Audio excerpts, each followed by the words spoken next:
María Ángela Holguín, canciller de la República Hermana de Colombia, el presidente Santos está por llegar. Alfredo Moreno, canciller de Chile, el presidente de Chile llega esta noche. Hugo Martínez, canciller de El Salvador, el presidente Funes se excusó, no pudo asistir por razones de fuerza mayor, pero igual le damos la bienvenida al pueblo salvadoreño. Rafael Roncayolo, canciller del Perú, el presidente Ollanta Humala anoche llamó, hablamos por teléfono, muy apenado por situaciones internas en la región de Cajamarca, tuvo que ir a atender personalmente y me dijo que lamentaba mucho, pero que le enviaba un abrazo al pueblo venezolano, a los pueblos de América Latina y el Caribe, y que contáramos con el Perú como contamos con todos los pueblos de nuestra América. Embajador, de Guyana en Venezuela, Joffrey da Silva y demás representantes de CARICOM, UNASUR, Mercosur, ALADI, ALBA, Petrocaribe, Comunidad Andina, la CAF y todos los organismos multilaterales de integración, embajadores, embajadoras, el cuerpo diplomático acreditado en Venezuela, invitados especiales, presidente de la Asamblea Nacional, presidenta del Tribunal Supremo de Justicia, fiscal general de la República, Contralora General de la República, defensora del pueblo. Ustedes ven que aquí en esta dictadura en Venezuela, sin embargo, hay Tribunal Supremo, hay Asamblea Nacional, ¿no? Hay Fiscalía, hay Contraloría, hay Defensoría del Pueblo. Señores ministros, ministras, diputados, diputadas, gobernadores, gobernadoras, generales y almirantes del alto mando militar. A todos un saludo, al pueblo venezolano y a los pueblos de nuestra América. Yo siempre tengo en estos eventos un dilema. ¿Leo un discurso o voy diciendo cosas? Ahora estamos un poco atrasados y debo ser breve. Voy a hacerlo.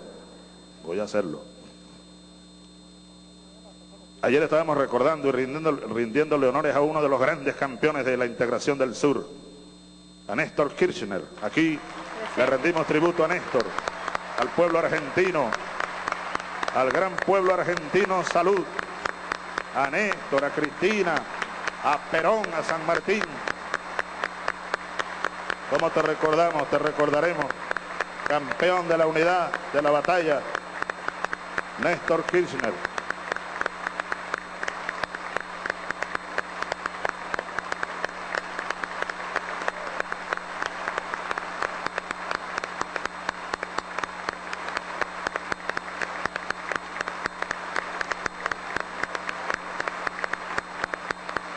¿Viste, Cristina?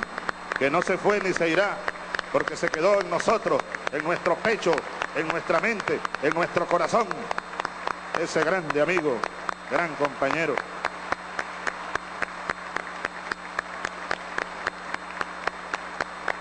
Como no se van ni se irán aquellos que dieron su vida por nuestros pueblos, por la causa humana. Pero Néstor siempre, en estos eventos, cuando me tocaba a mí hablar, agarraba la botella de agua que ponen allí y me amenazaba: si habla más de 5 minutos te lanzo la botella. Nunca le hice caso y nunca me lanzó la botella.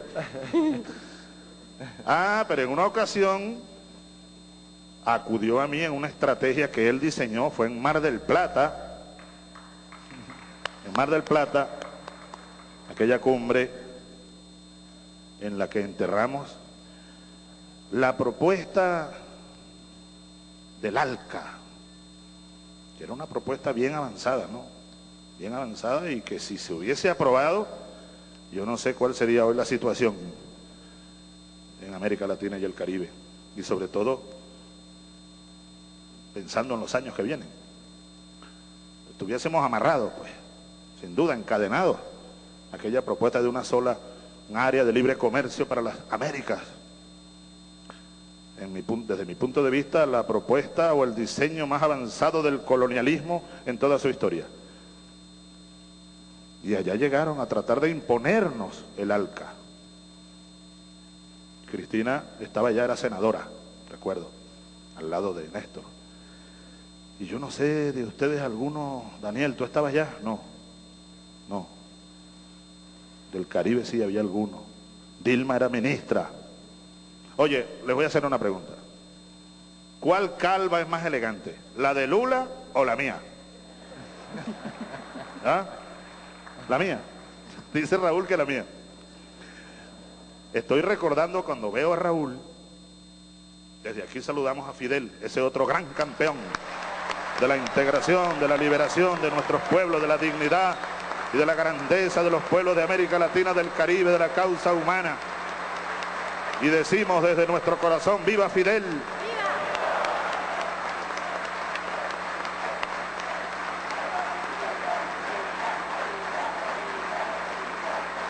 Ahora, fíjense ustedes una cosa. Un día como hoy, hace 55 años, yo tenía año y medio de haber nacido. Apenas comenzaba a caminar, desembarcó un grupo de locos de amor por allá en una costa. Venían en un barco, desembarcaron. Era el 2 de diciembre de 1956. Saludamos a la tripulación de combatientes del Granma. Y aquí uno de ellos, Raúl Castro, uno de aquellos locos de amor, de aquellos tripulantes y combatientes del Granma, que dio inicio, bueno, digamos que a la última etapa de la Revolución Liberadora de Cuba. Y nos da mucho gusto, en verdad, que, como decía nuestro hermano presidente Felipe Calderón, citando a José Martí, su verbo luminoso, desde el Bravo hasta el Magallanes, aquí estamos todos, pues, del río Bravo hasta el estrecho de Magallanes, hasta la Tierra del Fuego, incluyendo, por supuesto, a Cuba. Estamos aquí, después de tanto tiempo, y por primera vez. Caracas por primera vez, pero ya venimos, como decía Calderón, de aquella cumbre de Salvador de Bahía.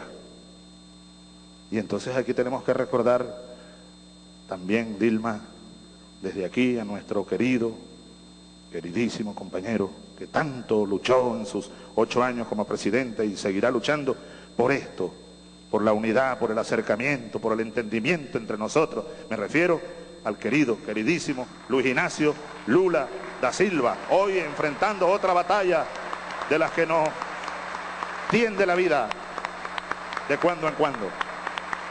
Pero Lula vencerá esa batalla también. Como hemos vencido cuántas batallas, cuántas dificultades, cuántos sinsabores, cuántas emboscadas.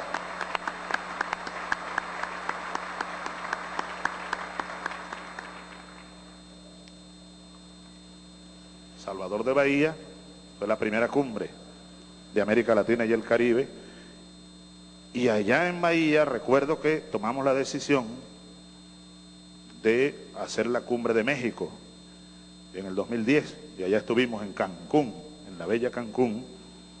Fue en febrero de 2010, una cumbre inolvidable, ¿no? De mucha discusión, debate, y sobre todo, toma de decisiones. Y en Salvador de Bahía también se había decidido, en honor al pueblo venezolano y al bicentenario de nuestra independencia, efectuar en este 2011 la cumbre correspondiente, la tercera, en Venezuela. Y vinimos trabajando desde Bahía, desde Cancún, preparando los detalles de esta cumbre, de esta reunión. Son bien conocidas las causas por las cuales el 5 de julio pasado no pudimos hacer la cumbre. Fue para nosotros muy doloroso, muy lamentable.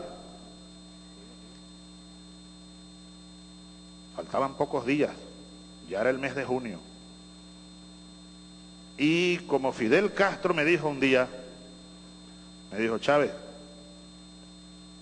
cuando yo le comenté las razones por las cuales no quería ir al médico a hacerme los exámenes que mandaban las circunstancias, unos dolores muy fuertes, repentinos, paralizantes en algunos casos, que yo disimulaba, pero yo quería hacer la cumbre, pues. Queríamos hacer la cumbre, queríamos cumplir con ese compromiso. Entonces Fidel me dijo un día, en ese junio, faltando poco: tú escoges, pues, la cumbre o la vida. Y como revolucionario me dijo: no tienes opción, tienes que escoger la vida, la cumbre puede esperar. La cumbre puede esperar. Y fue así como iniciamos, pues, este proceso, estos 5 meses difíciles de tratamiento, de intervenciones, recuperación, quimioterapia. Y yo le doy gracias infinitas a mi Dios, a Dios, por permitirme estar aquí de pie, completo, con ustedes, hermanas y hermanos, cumpliendo el compromiso de Bahía, el compromiso de Cancún, al frente de nuestros pueblos, de nuestros compañeros presidentes, presidentas, primeros ministros, instalando en Caracas, en este valle indígena, en este valle libertario, en este valle bolivariano, esta tercera cumbre en la que nace como está naciendo, es un parto lo que está ocurriendo aquí hoy. Bueno, en estos días previos yo quiero saludar a todos los cancilleres de nuestros gobiernos de América Latina y del Caribe que están con nosotros y que han estado trabajando intensamente, discutiendo, debatiendo y elaborando y aprobando en su nivel correspondiente los documentos que luego nos corresponderá a nosotros a partir de esta tarde, esta noche y mañana, debatir, discutir y aprobar la declaración de Caracas, el plan de trabajo y los documentos que dan nacimiento, pues, a la comunidad de estados latinoamericanos y caribeños, la CELAC, Comunidad de Estados Latinoamericanos, Caribeños. Y de esto habría un sinfín de cosas que hablar, pero en verdad voy a ser breve. Después nos van a ofrecer aquí un concierto con el maestro Gustavo Dudamel, breve también, pero por ahí está la orquesta lista ya, afinada con Dudamel, y después nos vamos nosotros a comenzar nuestras deliberaciones hasta en la noche. Habría muchas cosas que decir. Yo dejo de lado estos escritos y los libros también, Rafael, ¿no? Para redondear, y ya el presidente Calderón además en sus palabras nos ha señalado el horizonte luminoso de lo que hoy nace en Caracas. También lo hizo allá en Cancún. Calderón dijo en Cancún, aquí tengo una cita de tu discurso de Cancún, presidente.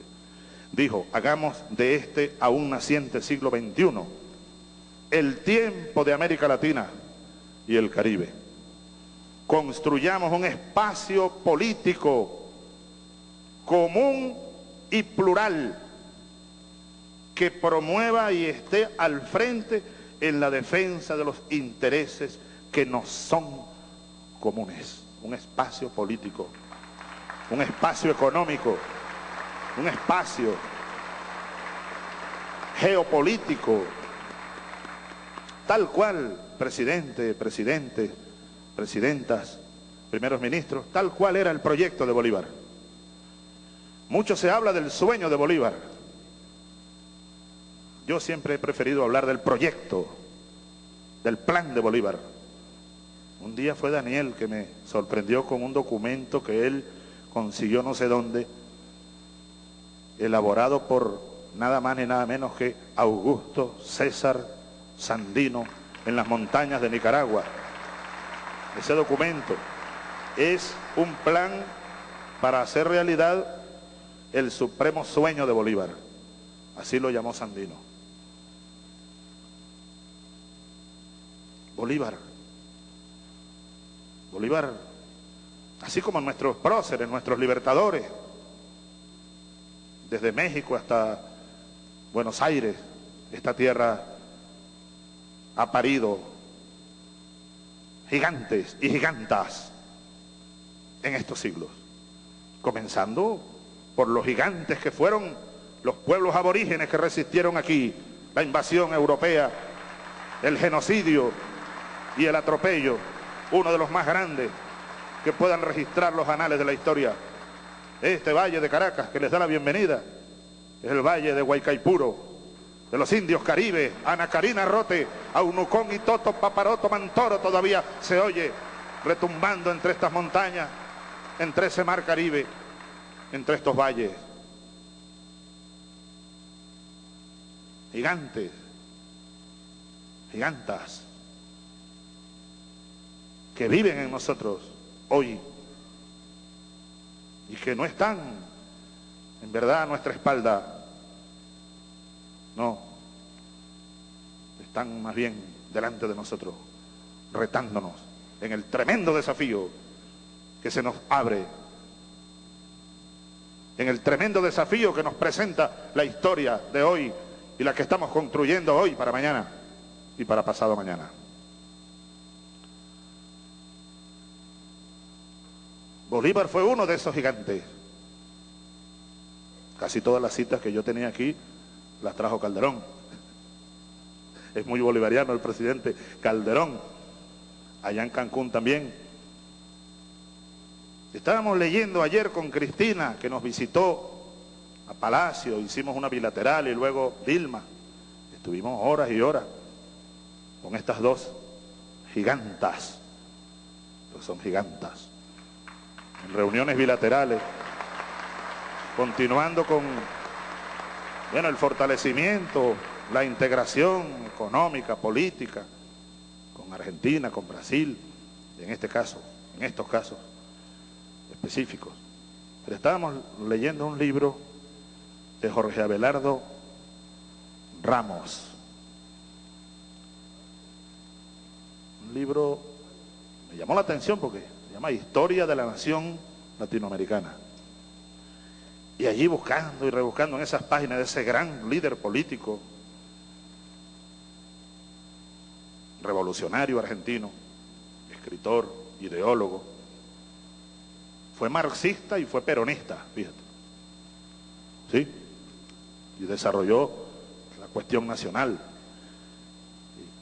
Perón, aquella fórmula. Ayer me estaban explicando.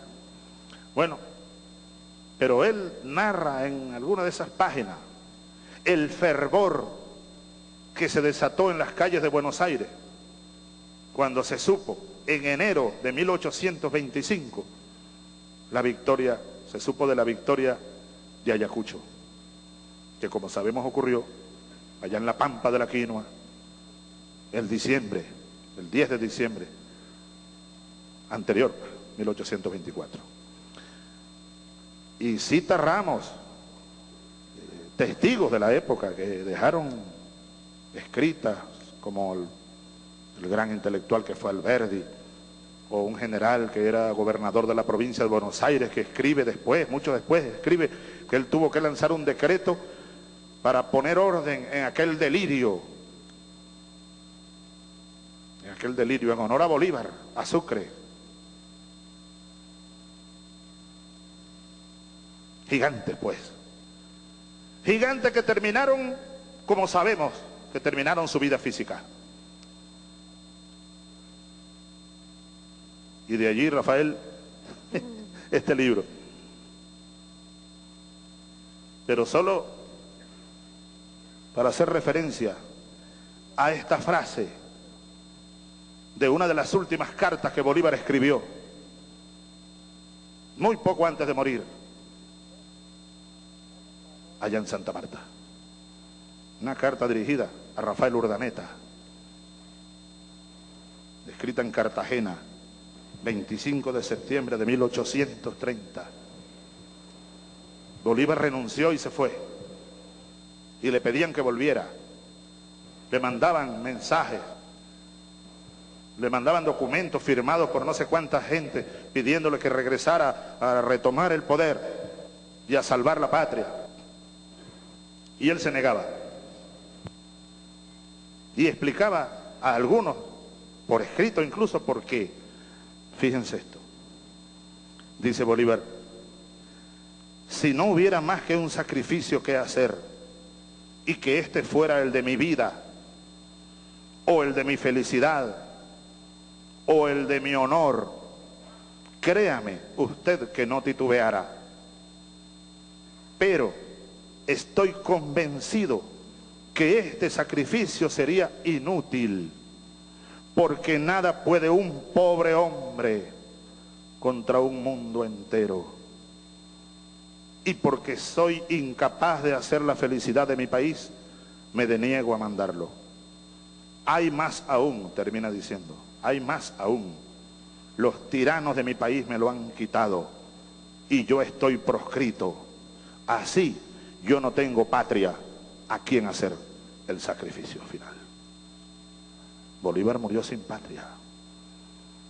Por esos mismos días, un poquito antes, estaban fusilando en Buenos Aires a Manuel Dorrego, un gran revolucionario y bolivariano, amigo de Bolívar. Y un poco antes habían asesinado de manera vil y cobarde en la selva de Berruecos al gran mariscal de Ayacucho, Antonio José de Sucre, cuando apenas tenía 35 años de edad. Así terminaron aquellos gigantes. Y San Martín terminó lejos de la patria. Y O'Higgins igual. Y Artigas igual. Y luego los enanos, como diría un gran poeta chileno que aquí vivió muchos años, Mahfoud Masís, en un poema gigante dedicado a Bolívar, dice: enanos de largas trenzas se adueñaron de nuestros países y los picaron en pedazos. Hoy, 2 de diciembre, además, qué coincidencia, es bueno recordar que un día como hoy, en su mensaje al Congreso de los Estados Unidos, el presidente de entonces, era 1823, James Monroe, lanzó la tesis: America for the Americans. Ya Jefferson había dicho un poquito antes que el destino de los Estados Unidos sería tragarse una por una las antiguas colonias españolas. Así nació Estados Unidos, es su naturaleza. Ojalá cambie algún día. Nosotros queremos que cambie y que en ese gran territorio, en ese gran país, florezca de verdad la democracia, el respeto a la soberanía de los pueblos, a la independencia, a la paz, a la dignidad de los países, de la autodeterminación de los pueblos. Es lo que queremos y es lo que pedimos. Respeto, más nada, respeto, igualdad, libertad verdadera. Pero sí, fue un día como hoy en 1823. Y por esos mismos días Bolívar, nuestro gigante, estaba convocando desde Lima al Congreso Anfictiónico de Panamá. Un poquito después, 1824, 7 de diciembre. Y comenzó la puja, fue una puja grande entre el proyecto de Bolívar y el proyecto de Monroe. Muy poca gente sabe incluso que un grupo de guerreros venezolanos y de otros países, de caribeños, Dilma, liberaron la Florida. Y en Florida existió una república, no recuerdo cómo se llamó, fue efímera. que fue invadida por tropas de Estados Unidos. Pero la bandera de la Gran Colombia fue izada en la Florida. Y duró un tiempito ahí, Cosas de nuestra historia que son casi que totalmente desconocidas. Mientras tanto, ahí, en ese bloque geográfico y humano gigantesco que es el Brasil, se movían las fuerzas que después dieron nacimiento a la República Federativa, porque aquello era un imperio en ese tiempo, ¿no? Era un imperio. Pero de ese imperio surgió la República. Y Bolívar, en su visión y su sabiduría, yo le comentaba a Dilma, lo que ella ya sabe hace mucho, pero ayer comentábamos pues, aquella frase de Bolívar cuando recibió en 1830, en enero, poco antes de renunciar al gobierno, recibió al primer embajador de Brasil en la Gran Colombia. Y Bolívar dejó esa frase escrita: el Brasil es la más grande garantía que nos ha enviado la providencia para asegurar la permanencia y continuidad de nuestras nacientes repúblicas. Vaya, qué visión geopolítica la de Bolívar. De la misma forma, sabiendo la importancia geopolítica de México, envió delegaciones a México a negociar el tratado y los acuerdos de lo que él prefiguraba como una liga perpetua, convocada luego a Panamá, al Congreso Anfictiónico, a la Unión y Liga Perpetua, para conformar un cuerpo político. Eso fue una constante en el pensamiento y en el accionar de Simón Bolívar. Desde casi niño aún, cuando juró en Roma, allá en el Monte Sacro, tenía 22 años recién cumplidos. Andaba con su maestro, aquel grande revolucionario, Simón Rodríguez, caraqueño también. Desde entonces Bolívar se perfiló su brújula, pues, su accionar a la liberación, a la integración, a la independencia plena, a la búsqueda, decía él, del equilibrio del universo. En el Monte Sacro, Raúl, como tú sabes, Raúl se sabe de memoria todo eso. Más sabe el diablo por viejo que por diablo. En este caso no por viejo, más diablo que viejo. Bolívar, con 22 años, dice allá en el Monte Sacro, esta civilización ha dado para todo. Hablaba de la vieja Europa y las viejas civilizaciones, pero menos para la causa de la humanidad, dice. Menos para la causa humana. Y al final termina diciendo: el hombre en libertad, el humano en libertad, es una misteriosa incógnita, y esa misteriosa incógnita habrá de ser despejada en el nuevo mundo.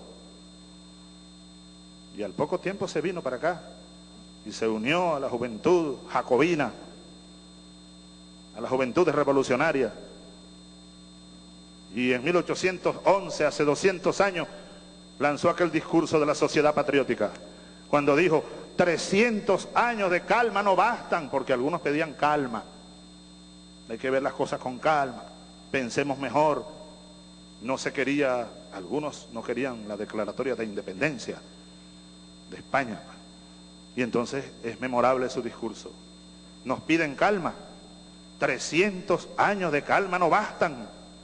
Y termina sellando aquel discurso cuando dice: pongamos sin temor la piedra fundamental de la libertad suramericana. Vacilar es perdernos.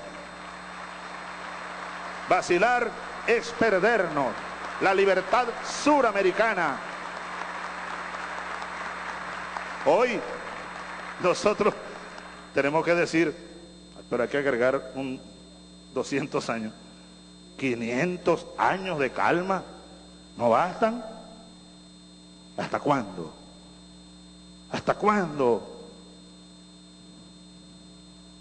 vamos a ser nosotros la periferia atrasada, explotada y mancillada? Ya basta. Estamos poniendo aquí la piedra fundamental de la unidad, la independencia y el desarrollo suramericano. Vacilar sería perdernos. Avancemos sin vacilación, que este es el camino. La unidad, la unidad, la unidad. Solo la unidad nos hará libres, independientes. Solo la unidad.